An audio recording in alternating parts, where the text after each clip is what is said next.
Olá para quem nos escuta. Sejam muito bem-vindos ao nosso mergulho profundo de hoje. É um prazer estar aqui para essa nossa análise. E a nossa missão hoje é bem especial, sabe? Nós vamos explorar o tema, a lâmpada do coração, quando a fé transforma o ser. Um tema fascinante, né? Com certeza. E para quem está acompanhando a gente, vale lembrar que nós cruzamos vários textos barrais para essa investigação. Livros como o Kitab Iqan, A Promulgação da Paz Universal, o livro 1 do Instituto Rui, entre outros. Exato, é uma bibliografia bem rica. E eu queria abrir com uma citação direta do Kitab Iqan que me marcou muito. O texto diz: "Com o óleo da sabedoria, acende no âmago de teu coração a lâmpada do Espírito, e proteja-a com o globo da compreensão." Nossa, essa imagem da lâmpada é muito forte. Sim, e lendo isso, eu fiquei pensando numa analogia. Imagina herdar uma mansão espetacular, tipo arquitetura perfeita, móveis luxuosos, tudo impecável. Tá, tô imaginando. Mas tem um detalhe. A casa está num breu absoluto, sem energia nenhuma. Ah, de que adianta então, né? Pois é. A fiação está nas paredes, as lâmpadas estão no teto, mas o maquinário inteiro está subutilizado. Você vai tropeçar e quebrar as coisas se tentar andar por lá. É a receita para o desastre. Exatamente. E a sensação que eu tive lendo os textos é que a nossa mente e o nosso corpo são essa casa. E a fé, a fé não é só acreditar em algo no escuro. A fé é literalmente o ato de ligar o disjuntor principal da casa. Olha, essa mudança de paradigma é profunda, porque o senso comum, sabe, geralmente trata a espiritualidade como algo super etéreo. Tipo uma fuga da realidade, né? Isso. Uma fuga ou só um conjunto de regras que a gente tem que aceitar passivamente. Mas as fontes mostram o exato oposto. Tem uma outra mensagem que diz que quando a luz da fé é acesa, os raios iluminam cada membro do corpo. Cada membro do corpo. Sim, literalmente. A fé é apresentada como uma energia operante e prática. Ela altera como o intelecto funciona e como a gente age fisicamente no mundo. O corpo atinge o ápice dele quando serve a essa luz interna. Tá. Então, se a fé é essa luz que liga o ser humano, isso significa que ela altera como os nossos sentidos funcionam, certo? Exato. E o livro 1 do Instituto Rui traz uma mecânica fascinante para explicar isso, usando a imagem de um espelho e do sol. Ah, eu vi essa parte. É sobre a alma não estar fisicamente dentro do corpo, né? Uhum. Pensa no sol, ele não desce do céu para entrar no espelho, certo? Ele fica lá no alto, mas reflete a luz dele no vidro. Faz todo sentido. A alma humana é o sol. E o corpo, com todos os nossos sentidos, é o espelho. Se esse espelho estiver limpo, polido e virado para a luz, o brilho é ofuscante. Mas e se tiver sujo? Porque a gente sabe que na vida real a poeira acumula, né? Aí é que está o problema. Se o espelho estiver coberto de poeira, a luz não passa. E essa poeira nos textos é associada ao egoísmo, aos preconceitos, à nossa ignorância. Nossa, então a luz da alma continua intacta, mas a gente que não limpou o instrumento direito. Exatamente. O sol não perdeu potência, o defeito está no espelho. E quando a gente limpa esse espelho, acontece uma transformação imensa na nossa percepção. Os escritos diferenciam muito a visão física da visão espiritual. Como assim? Dá um exemplo para quem nos escuta. Claro, a visão física, por mais útil que seja, é bem limitada. Imagina que ele está andando num deserto escaldante. Nossos olhos podem jurar que tem uma poça de água cintilante lá na frente. Ah, a clássica miragem. Isso. Os sentidos físicos dizem a água está ali, mas é uma ilusão. A percepção da alma, por outro lado, quando iluminada por essa lâmpada do coração, consegue perfurar a ilusão e ver a verdade real. Caramba, isso é muito prático. Porque assim, é fácil ser um ser super iluminado meditando de olhos fechados numa montanha longe de todo mundo, né? Muito fácil. Mas o teste real não é no vácuo, é na comunicação, no dia a dia. E tem um trecho nos escritos de Baha'u'lláh que me chamou muita atenção sobre a fala. Ah, sobre a língua bondosa? Esse mesmo. O texto diz que uma língua bondosa é o ímã dos corações e o pão do espírito. Mas eu queria te fazer uma provocação aqui. Manda. A gente costuma achar que gentileza é só etiqueta, sabe? boas maneiras que a gente aprende na escola. Mas os textos estão sugerindo que a nossa fala é uma prova material do nosso nível espiritual. Com certeza absoluta. A fala é tipo o barômetro imediato de como está o nosso espelho interno. Não é só a polidez superficial, sabe? É algo mais denso, então. Muito mais. A palavra carrega a energia exata do que está no coração. Quando a fonte chama a língua bondosa de pão do espírito, está falando de nutrição. Nutrição para quem escuta? Exato. Uma palavra com empatia alimenta a outra pessoa, acalma, resolve conflitos. Agora, a fofoca, a agressividade, o cinismo, isso é a fuligem que bloqueia a luz. A fé não manda a gente calar a boca e fechar os olhos. Manda usar a fala para transformar as coisas. Isso é poderoso. Mas me acende um alerta vermelho enorme, sabe? Por quê? Porque se a gente confiar só nessa luz interior e for além dos sentidos físicos, como a gente garante que não está ficando maluco, criando ilusão na própria cabeça? É um perigo real. Tipo, a história está cheia de figuras que tinham convicções absolutas, ouviam vozes interiores e acabaram cometendo atrocidades gigantescas, liderando fanatismos terríveis. Como a gente sabe que a luz não está projetando sombras monstruosas? Olha, esse risco do fanatismo é a armadilha mais letal da religião. Mas a resposta que a nossa bibliografia traz é super racional. Eles introduzem um filtro inegociável, que é a ciência e o intelecto. Ah, o princípio da harmonia entre ciência e religião, que está lá em A Promulgação da Paz Universal. Exatamente.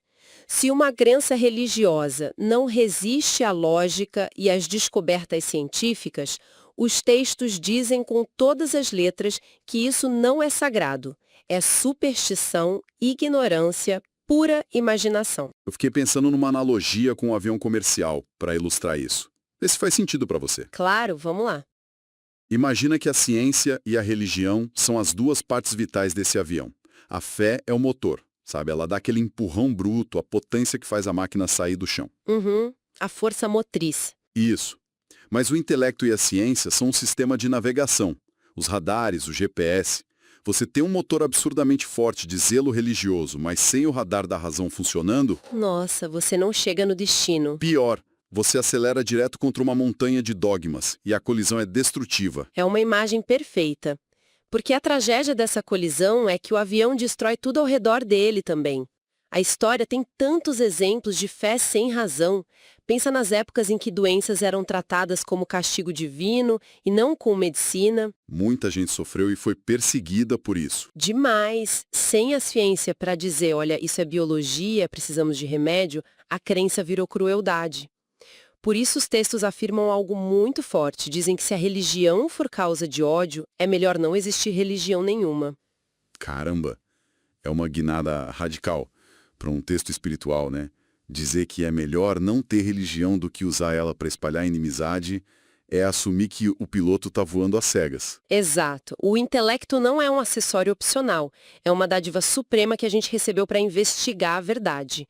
O olho humano vê a uns poucos quilômetros. A mente mapeia galáxias. Desligar a mente para avaliar o espiritual não faz sentido nenhum. Nenhum. A razão é o filtro que impede a fé de virar loucura. Certo, então a razão é o nosso GPS e a fé é o motor. A gente evitou a montanha, mas o avião tem que pousar em algum lugar, não dá para ficar voando em círculos. Tem que ter um objetivo. E isso nos leva à aplicação prática, ao campo da ação. Porque se fé e razão ficarem só na teoria, elas evaporam, né? O perigo daquela miragem no deserto não é só achar que tem água. É morrer de sede porque não buscou oásis de verdade. Exatamente. O livro 1 do Rui e outras mensagens deixam super claro que palavras têm que ser confirmadas por ações. É o teste definitivo. O texto alerta que, sem as ações, os poderes do corpo são inúteis. Ser um seguidor de uma fé só de nome, recitando versos bonitos sem mudar o jeito de agir, não tem valor. O objetivo é enobrecer o mundo de forma prática. Tá, mas vamos trazer isso para a realidade de quem está ouvindo a gente. Pro asfalto quente. Vamos. Falar em enobrecer o mundo soa muito heróico, sabe? O problema é que o teste real do nosso espelho não acontece quando a gente está assinando um tratado de paz histórico. Não mesmo. Acontece numa segunda-feira de manhã. O alarme toca. O trânsito tá horrível. Alguém te corta no trânsito e você chega no trabalho e tem aquele e-mail super passivo-agressivo te esperando. A famosa segunda-feira caótica. Então, a métrica do sucesso da fé não é quantos textos eu decorei. É se eu, no meio desse caos, consigo gerar alguma empatia e união. É exatamente aí. O campo de batalha da fé é a segunda-feira de manhã.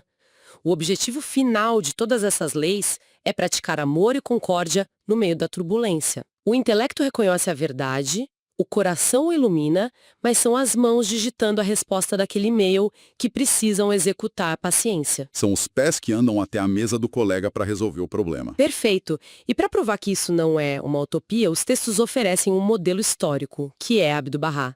Ele é designado como o exemplar perfeito da fé. Ah, eu estava louco para chegar nessa parte. A história de vida dele coloca essa exigência de ação numa perspectiva absurda, porque ele passou por muita coisa, né? Muita coisa. Ele viveu cerca de 40 anos como prisioneiro político e exilado. Sofreu traições, privações severas, ameaças de morte diárias. Tudo isso só pelos ensinamentos de unidade do pai dele, Bahá'u'lláh. E aí, quando ele finalmente é libertado, já com uma certa idade, ele não fica em casa amargurado. De jeito nenhum. Ele viajou pela Europa e pela América do Norte bem antes da Primeira Guerra Mundial, quando o mundo estava correndo para o abismo. E o mais impressionante não são os discursos dele. Foram as ações nos bastidores, né? Oradores de rua em Londres ou Nova York. Ele era a encarnação viva da paz que ele pregava. Num mundo doente de militarismo, ele viveu uma vida, como as fontes chamam, além das palavras. Nossa, o espelho dele estava tão limpo que a luz virava ação viva na mesma hora. Exato, a conduta dele validava o discurso. E o impacto de um exemplo assim muda tudo. Muda até como a gente enxerga o nosso trabalho normal. O Kitab Aqdas fala que o trabalho realizado com espírito de serviço é elevado à adoração. É um conceito maravilhoso. Então, se você projeta uma ponte segura, varre uma rua bem varrida, ou cria um software para ajudar pessoas, se você faz isso com o espelho virado para a luz, isso é uma oração tão válida quanto rezar num templo. É a sacralização do trabalho cotidiano. O mundo físico não é um obstáculo para a espiritualidade. Ele é a oficina onde a alma trabalha. A oficina da alma, gostei disso. Bom, a gente cobriu um território gigante no nosso mergulho hoje. Começamos no escuro e fomos acendendo as luzes. Se você fosse resumir a essência de toda essa transformação, o que você diria? Olha, o grande resumo é que a fé não é um dogma que te paralisa.